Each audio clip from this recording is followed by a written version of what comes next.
Welcome to Scheduley, your time management app. In this video, we'll explore the Schedule section and learn how to manage your appointments. Let's start by clicking on the Schedule option in the bottom menu. In the bottom menu, click on the Schedule option.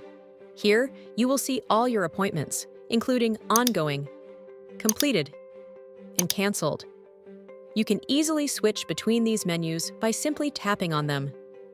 In the All tab, you will find a complete list of all your appointments.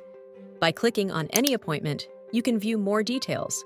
You can also tap on the See More Details button to access all the information related to that appointment, including the subject, description, address, location, and members. That's it for today's Scheduley walkthrough, your time management app. Now you know how to view and manage all your appointments, whether they are ongoing, completed, or canceled. Thank you for watching. If you found this video helpful, don't forget to like, share, and subscribe for more tutorials. See you in the next video.